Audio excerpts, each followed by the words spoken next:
So tell us about your interest in brewing and where it started and where it came from. Just really the idea of being able to craft something on my own and not rely on what was available in grocery stores was really appealing. And it all really stemmed from bread and baking bread at a really young age with my grandfather.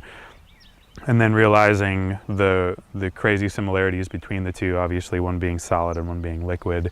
And so from being really involved in baking bread at a young age to then getting a little bit older and realizing, I think for anybody in their, their late teens, the realization that you can make beer at home and kind of avoid like a lot of like the legal, it's not illegal to buy yeast and hops and grain, so it was just like the idea early on of putting those ingredients together and making beer was really appealing.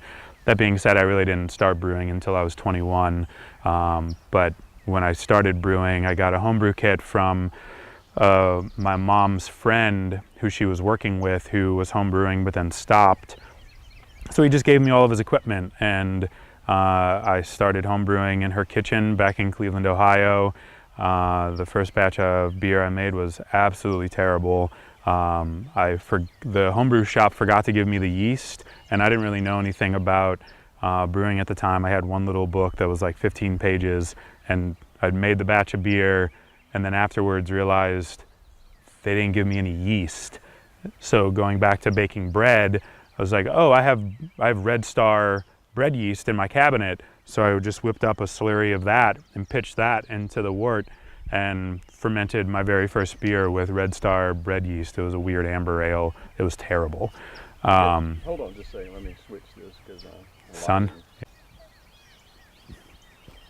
We're trying to get a trademark on that right now, which is more difficult than you think. I've tried before on trademark. It's Yeah. hard.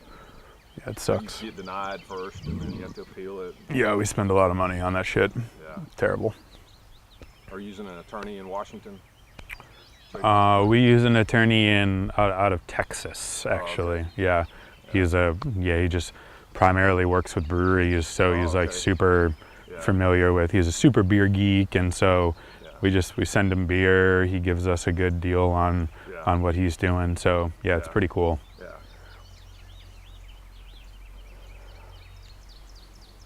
Okay. Now it's getting dark again.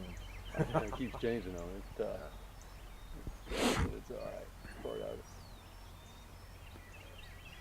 No problem. So I'm going to ask you, what is an Appalachian wild ale? And then you define it and go into that. Okay, I'm ready. Okay. So Fonta Flora is known for Appalachian wild ales. Tell us about that. So really, there's a style of beer sort of accepted in the brewing community called an American wild ale or an American sour. And so, that typically being a mixed culture fermentation, so typically some sort of wild yeast and some element of souring bacteria using to make sour beer. And then that often means it's aged in some sort of barrel, and then maybe it's fruited, maybe it's not. But those are the general guidelines for that style of beer. And so when we started making those styles of beer, we thought, well, we're pulling ingredients from Appalachia. The grains that we're using, any of the additional fruits that we're using are predominantly coming from this area. So we thought that there was a good play on words, especially since we're, again, using ingredients from our area to really create something a little bit more distinct, as these beers will have a little bit more of a distinct flavor profile than the traditional American wild ale or American sour ale, because we're using ingredients that are local to us, that have our own, the winemakers call it terroir. So really just trying to encompass that side of things in the Appalachian Wild Ale series. Yeah. So you use very unique ingredients. Think about a beer that you've created that has a very unique ingredient. Where did that come from? And tell us about that. Sure. Yeah, I mean, really it's just, we pull a lot from Appalachian culture, so it again stems back to, it always kind of stems back to Appalachia for us, and trying to understand what has been around this region for a long time. So pulling things from folklore, pulling things from, just native agriculture in the area. So we try to look to what has been growing in Appalachia for a long time first, and pulling from those ingredients, things like the elderberry, so using elder flowers and elderberries, different varieties of blueberries, the persimmon tree, the native North American persimmon, and there are some cultivated Asian ones that are growing here as well. The pawpaw fruit is one of our favorites. So it's really just a lot of searching of what is available, and really just tasting through things and seeing if they can find a place in beer. Especially there are so many cool ingredients around here, and we're on a smaller brewing system, and even with our expansion we'll be on a larger but still fairly small brewing system, which was very strategic to allow us to continue to make these styles of beers using these more interesting and hard to find ingredients. So you have the very creative beer styles and your own input in that, and you come up with some really interesting creative names for them, like the Mountain Man IPA and Bloody Butcher, Sure. and some of those, Need a Hug, and Right. I love all those names. What's your favorite name that you've ever come up with, and describe that in the beer? Honestly, we were talking about this one earlier, but Rhythm Rug is one of my favorite names, especially when we name a lot of that series from one of my favorite hip hop groups, A Tribe Called Quest, and so that a lot of those names come from Can I Kick It, a song from them, and so there's just like those little parts from the song, like Need a Hug and Big Shrug and Rhythm Rug. It all stems from that lyrics from that song. So they just end up being really unique names. Rhythm Rug was the first that we started pulling from that song. And when I first told some people that I wanted to name a beer Rhythm Rug, I didn't even know it was going to be a strawberry beer at the time. Everyone was like, that is a terrible idea. It sounds so weird, like you're putting rug in a beer name and everything, and then it just had, just really nice, simple alliteration, and so it was just like, yeah, Rhythm Rug it makes sense. And now I feel like, and it's only been a beer that we've made 2 years now, this will be our third, but it has quite a cult following, and I think it has this, even when I hear, that song or see Rhythm Rug written out of context from Fonta Flora, obviously I would think Fonta Flora because I created it, but it's, it really just holds so much more importance now. It's cool. So your bottle releases that you have there at the brewery, people have come from all over the United States to be there for that. What do you think about that when you see 500 people lined up to get your beer? I think they're going to be trading it to faraway places. The bottle releases are pretty, they're great, and we're so beyond thankful that we can release a beer and then it's gone in the same day. It's pretty incredible you can't start a business with that business model, like it just doesn't, how could you ever think that, I'm going to release 1,000 bottles on a Saturday and they'll be gone that day. So it's been a really lucky thing for us to have sort of cultured and nourished that sort of reputation over the last few years, to where now when we release, like you said, anything that has Appalachian Wild Ale associated with it, people are coming from all over, and we have loyal fans who truly are there to buy it, to drink it, maybe to share it. Other folks come and drink some, trade some for other beers that they want to try across the country. So it's a nice balance. We've been trying a lot of different methods to really find out what works for us. Going back to Rhythm Rug, we sold 1,000 bottles of Rhythm Rug in a minute on the internet for last year's release. So it's just been a really incredible way for us to continue to support local farms, having that having that support, having that cash flow in order to keep on putting money back into our local economy. Awesome. So start out by saying we've been fortunate to bring home 2 gold medals from the Great American Beer Festival, and talk about those 2 beers. Sure. So when we first opened in 2013, we were less than a year old by the Great American Beer Festival that following year, and we submitted beers like hundreds of breweries do across the country, knowing that our beers are tasting great, but you never really think anything is going to come of it. Pretty stiff competition out in Denver for the Great American Beer Festival. So our first year we were lucky enough to bring home a gold medal for our dry Irish stout called Irish Table, and that beer it's a great beer. We brew it once a year. However, it's like a beer that we did for St. Patty's Day, mainly because Mark and David, 2 of my business partners, English descent, really just in love with, especially early on, dark beers and the maltier profile. So it was like, great, well, I'll make my version of Guinness and it'll be better and you'll love it. And so I think it is, but so that was the first year winning for that beer, which was fantastic. However, we're not really known for outside of North Carolina, where people know Fonta Flora. They don't think clean dry Irish stout. I think we're kind of known for a little bit funkier ingredients going into our beer and not necessarily traditional, but a gold medal is a gold medal, and I love that beer. However, the following year decided not to enter that beer again because we were like, we don't need another medal for that beer, or to try to go for another medal for that beer, not saying we would have gotten one. But so we entered different beers, and we entered a beer called Beats, Rhymes, and Life into the field beer category, so meaning beer that's brewed with things from a field, but cucumbers, watermelon, all that kind of thing.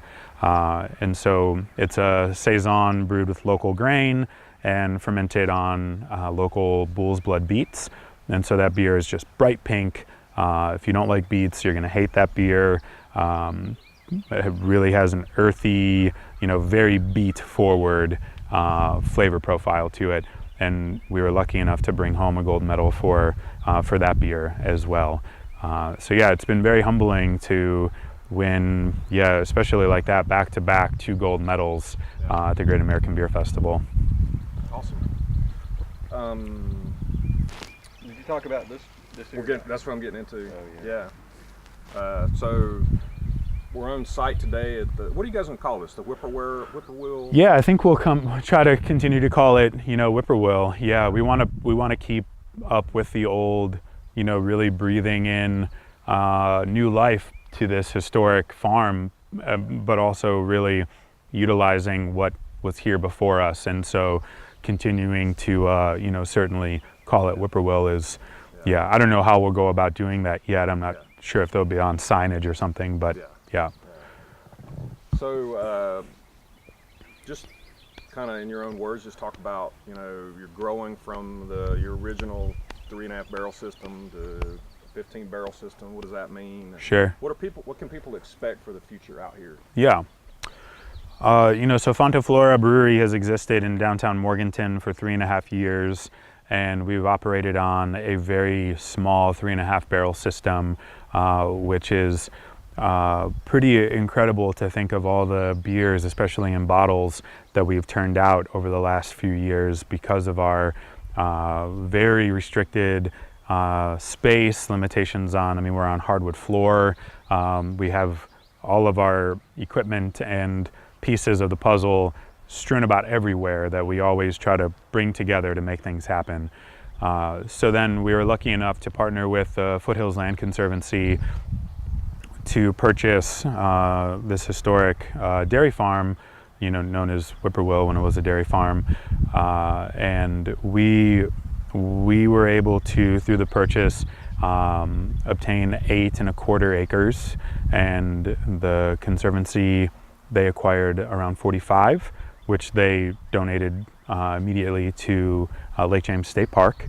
Our land is under permanent conservation through that deal as well.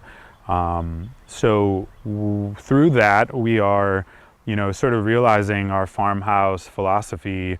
We've had the farmhouse ethos, however, brewing in town by utilizing local ingredients and supporting local farms. So now we can actually realize that concept by having a farm of our own. And we're putting a 15-barrel brew house initially, but we'll probably stay there for quite a long time, if not forever. And we'll grow by adding more fermenters. But we'll have 4 30-barrel fermenters to start out, so brewing twice to fill up the fermenters. And to be quite honest, that makes quite a bit of beer. Our first year is going to be quadrupling our current capacity. So for us, it's about slow growth. We've taken our time over these last 3.5 years to really nourish a very positive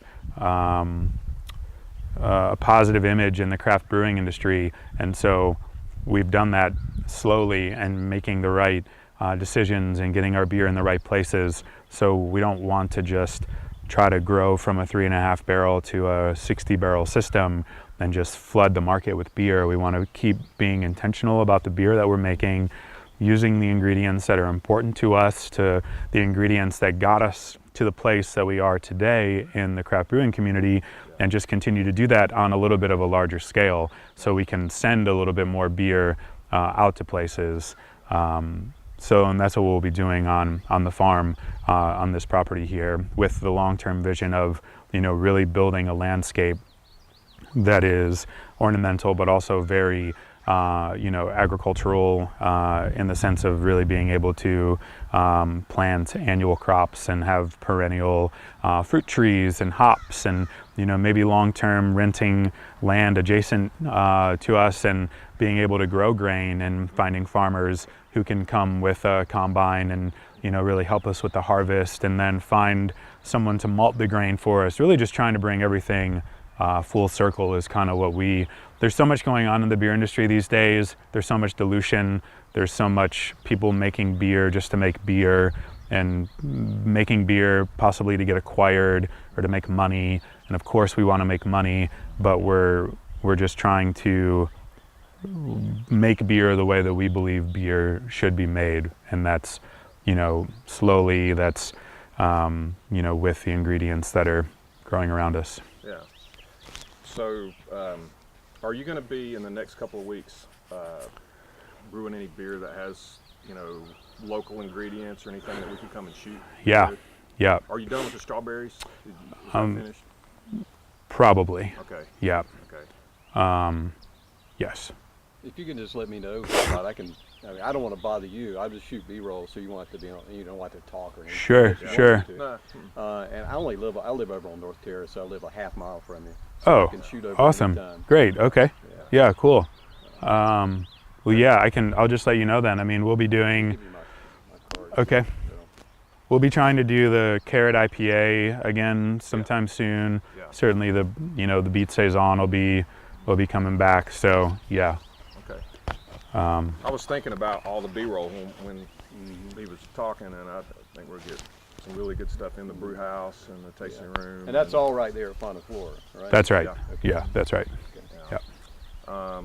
Probably. You want any shots of this stuff, or I just don't think so yet. Not I mean, yet, yeah. I mean, it's gonna look so different when you get Yeah. done. Don't you think? I think so. This is Yeah, I kind of mean, I think brewing. even in like 2 months, Yeah. So I don't know. It's up to y'all though. It's up to you. I mean, what do you? The only reason I would shoot it is to see before and after. you know. Sure.